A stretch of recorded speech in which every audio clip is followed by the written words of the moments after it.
You saw the title. Are you on the crazy train? This isn't just music, it's madness.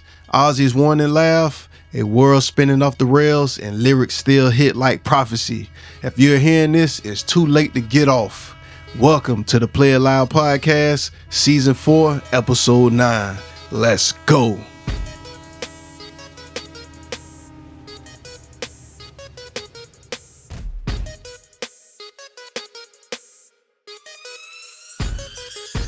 What's good, y'all? It's your boy Jay Solo.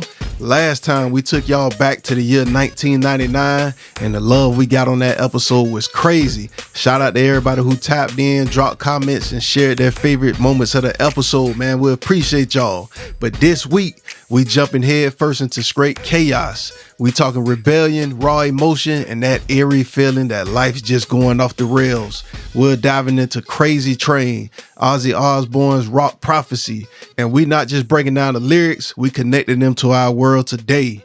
All aboard, let's go. If you riding the Crazy Train, you might as well do it in style. Slide into the Crazy Train graphic tee from the Play It Loud Podcast shop. You talking bold design, super soft feel, and the kind of tee that gets respect at the cookout, the show, or just on your day off with a flex. No flash fade, no one season vibe. This merch is made to ride with you for the long haul. Hit up our merch store link, peep the fit, and grab yours today. Crazy Train tee, made for the ride, worn for the story. Let's get into the episode. Segment 1. The ride begins. All aboard. I. Man, that's legendary, dog. That is legendary. Shout out to Trick Daddy them for sampling this boy and making a remix to it, man. This thing be jamming. So that laugh, that's just not an intro, it's a warning label. Ozzy saying, buckle up. This train doesn't stop for logic. It's part hype, part madness, and it lets you know this is no ordinary ride. When you hear a wild laugh like that, do you think fun ahead or danger ahead? Me, my brain says this gonna be fun. And I gotta admit, I get a little too excited about dark humor and stuff like that. I like dark humor. I also get a little too much joy out of witnessing straightening getting done to people, because ain't nothing like straightening but straightening. It's like example, like seeing a school bully finally get checked. You know it's wrong to smile, but you can't help it, man. You can't help it, dog. They got to get the straightening. Statement 2, the state of things. Crazy, but that's how it goes. Millions of people living as foes. Maybe it's not too late to learn how to love and forget how to hate. Yeah, y'all like my voice. I can sing a little bit. In all 4 lines, Ozzy nails it. Chaos, conflict, and that tiny glimmer of hope that maybe we can do better. Do you think we've gotten any better at forgetting how to hate since 1980? Not really. If anything, I think people just got better at rebranding hate. So yes, I just call it rebranding hate, making it look like an opinion, or it's just entertainment, or just saying they keeping it real or 100. And that whole I said what I said and did foolishness that I can't stand, like that's a fact or something that you can stand on and hide behind. But at the end of the day, it's still rebranded hate, man. It's like putting cologne on garbage. It still stink. It just smells fancy. It's like lipstick on a pig, man. It's still hate there. Segment 3, the damage runs deep. Mental wounds not healing. Life's a bitter shame, going off the rails of a crazy train. These aren't just scratches, they scars that stick with you. Some pain just doesn't fade. What's harder to heal, physical pain or mental pain? I mean, physical pain fades away unless you're in a wheelchair, something like that, or you got something amputated or organ removed or something like that. Like, those wounds take a long time to heal, but emotional pain, it feels like it lasts way longer. Sometimes it lasts forever. Like it shows up years later when you least expect it. Like it might be something small that triggers you and take you right back to that place where that emotional damage happened. Like me personally, after, battling my cancer and my setbacks that it caused, my scars, they healed, you know what I'm saying? I'm back hooping, I'm back out in the streets. I thought I'd never be doing that again, but like emotionally, it's still challenging because it's a lot that went into that, man. So it made me a little bit darker. I'm a little more no nonsense. So like I say, the emotional damage, man, I think it lasts way longer than physical pain. And it's like smelling a certain food or seeing something on TV or something, whatever you was doing, and then it instantly put you back into that emotional state that you was in when that thing happened, man. Like your body heals, but the mind still remembers it. It's tough, man. It's a tough thing to deal with. Segment 4, the breaking point. I'm going off the rails on a crazy train. Yes, sir. That's that release, man. He done holding it together. He can't do it no more. Have you ever felt yourself coming off the rails? And what pushed you there? Absolutely. For me, it's when life starts throwing problems at you faster than you can solve them. Bills, health, relationships. Every day is a new curve. And as a dad, as a husband, I understand, nobody's coming to help me. And then I put all that on my shoulders. I put all on my back to figure things out and hold it down and keep moving forward without letting the train jump tracks. You know what I'm saying? Like, I've learned to operate through the chaos because sometimes that's the only way forward. It's like you juggling knives and somebody throw a chainsaw in the mix. You don't get to drop nothing. You just got to keep adjusting and adapt, man. It's tough out here. You gotta stay on the track. Segment 5, teachers and tricksters. I listened to preachers. I listened to fools. I watched all the dropouts who make their own rules. Sometimes wisdom comes from the top and sometimes it comes from the bottom of the barrel. Who taught you more in life? The wise or the fools? For me, it's definitely the fools, hands down. Because sometimes the wise, they give you free game. They give you a little something here and there. But to me, you got to be careful with the wise because everybody want to act and feel like they're a guru because they got Google and they got AI. So they can just read off something without actually experiencing and having knowledge of the situation. So you got to be careful with that. But I definitely learned a lot. I think I definitely learned a lot more from the fools because they'll teach you stuff without even knowing it. Like, I learned so much by watching people just crash and burn and just jump out the window, man. Like, it's a perfect example to watch and see happen in real time. That way, when you see the train wreck coming, you know how to pivot and make adjustments, man. So watch the people who crash and burn. Watch the people who mess up and learn from their mistakes, man. Like it's lessons in it. It's like watching somebody touch a hot stove. You only need to see that one time in life to know you don't need to put your hand on no hot stove, man. Definitely watch out for the fools. Y'all know we keep it real here on the Play It Loud podcast. So when I see somebody young, hungry, and building from the ground up, I gotta put y'all on game. On this episode, we talk a lot about mental toughness, discipline, and turning vision into reality. This brand right here, that's exactly what it's about. The brand is OME1M8, out my feelings, in my bag. It's just not a brand, it's a statement. When life throws you curveballs, you don't just fold, you adjust, you grind, you keep stacking. Every piece is built for the go-getters, the ones moving with purpose. Everyday comfort, clean style, and a mindset that says, I'm building for longevity.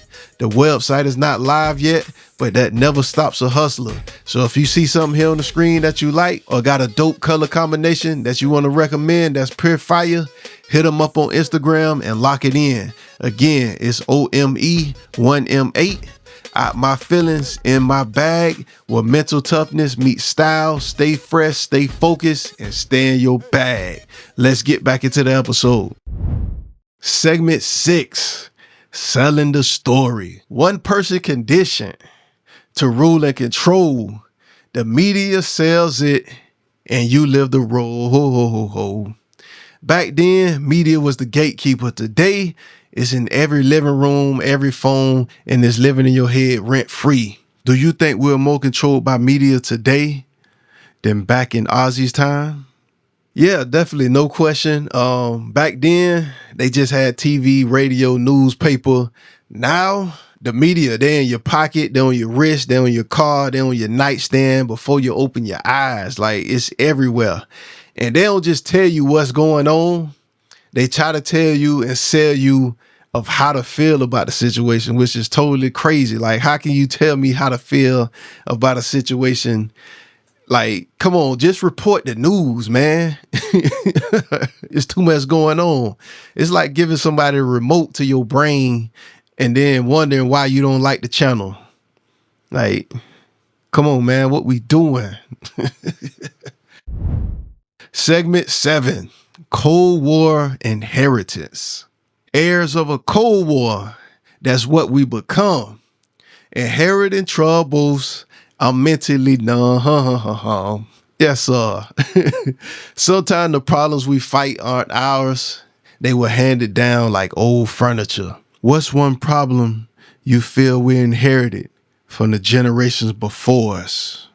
Man, a lot of the stuff we fight day to day been handed down like a bag full of junk that we didn't even ask for, like food habits, money management or lack of money management, even celebrating foolishness just because that's what they did back in the day. And yeah, maybe it was good back then, back in the day, but now we can see the effects of it and what some of these traditions really did to us, like health problems, debt cycles, and whole mindsets that keep us stuck. And I'm not blaming my parents. I'm not blaming their parents. They grew up in a different world than we in now. And it was different rules. It was different food. It was different stuff that they lived and ate. It's like being passed down the special recipes for the family, but at the same time, you passing down high blood pressure because by the time you get the recipe, people been adding more stuff to it. It's time to remix. It's time to remix some of these recipes, man. We gotta do something. We gotta change something, man. Come on now. Segment 8. Living with the unfair. Crazy. I just cannot bear. I'm living with something that just isn't fair. I know y'all like my voice. I know it, though. I know it. Life doesn't hand out fairness. It just deals the cards. When life's unfair, do you fight or do you learn to live with it? Fair. Man, fair is the place they judge pigs at. That's what fair is. Shout out to my OG and his people, man. That's some generational stuff that's been passed down. That's great information. Fair is a place they judge pigs at. Man, I've got to the point to where I'm surprised when I come across something that is fair and an even exchange. Because, man, facing so many different things in life, you just stop expecting a smooth road or a smooth path on the tracks. It just be too much, man. And when you don't have the power to control something, trying to fight against what's unfair is really a waste to me. You know what I'm saying? The energy is better spent trying to find a way through it or around it.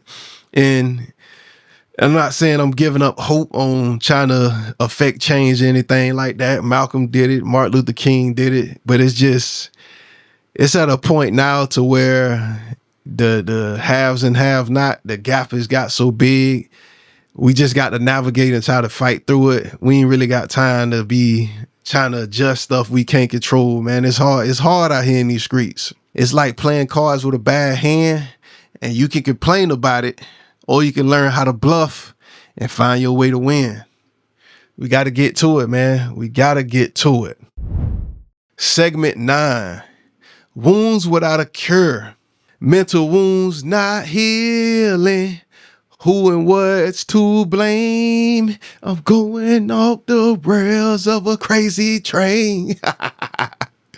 Pain is easy to find. Someone to blame for it is even easier.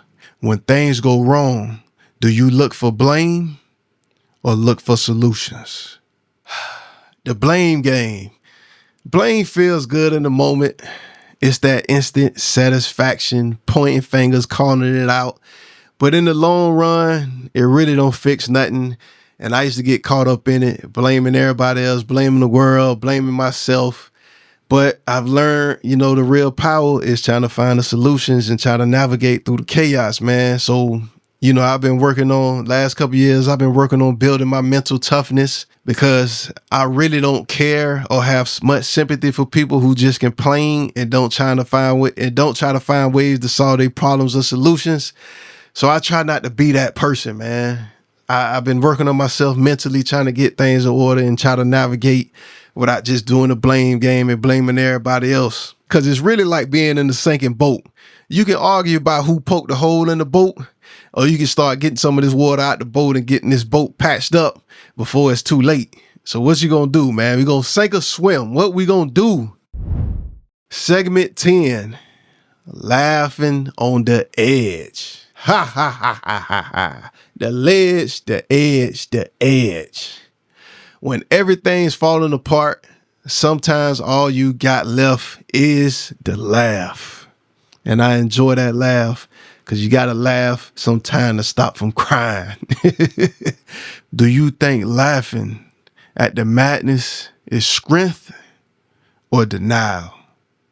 People who've been tuned in, y'all know I laugh at certain things, even when it might not be the most appropriate or right time to laugh. But I think, it's survival. Sometimes you laugh because if you didn't, you might break and go off the tracks, man. So I feel like the laugh becomes my body armor.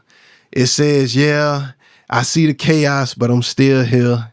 And sometimes it's just a way to keep the people around me calm. So if people see me laughing, people who know me, they might think it's about to go to a whole nother level if they see me laughing. But some people might think, oh, he ain't taking it that serious. It depends on my mood, man. But I just feel like laughing is my coping mechanism. That's why I love the Joker. Shout out to the Joker, man. Sometimes you gotta laugh just to get through it. Like it's weird, man. It's like it's the mindset of people who will crack a joke after barely missing a car accident. It's not funny, but they still laughing because they grateful that they still here and be alive. It's that type of situation. Like it'd be something serious, dead serious, but you barely escaped it and you just start laughing. Some people panic and gotta pull over and get themselves together. I'm the person that's gonna laugh, drive down the road and be like, dang, I'm tripping and put some music on to keep it going. That's what I'm gonna do, man. All right, y'all. So this is the end of the train from the start to the finish. Crazy train. One of the most iconic rails in rock and roll history. R.I.P. to Ozzy Osbourne, the Prince of Darkness. Shout out to him. Shout out to the family, man. R.I.P. So with all that being said, now it's y'all turn, man. Tell me how y'all felt about some of these lyrics and the questions. Send me a voicemail. Send me a short video. And I'll feature it on the next episode, man. If you're a podcaster, content creator, or you just got a voice, let's collab, man. Let's do something together. Let's build. Let's grow this thing together. Appreciate y'all for rocking with me, sharing, commenting, and tagging your people. I keep the music loud, and I keep the lyrics meeting life. Until next time, this the Play It Loud podcast. I'm your boy Jay Solo. Let's go.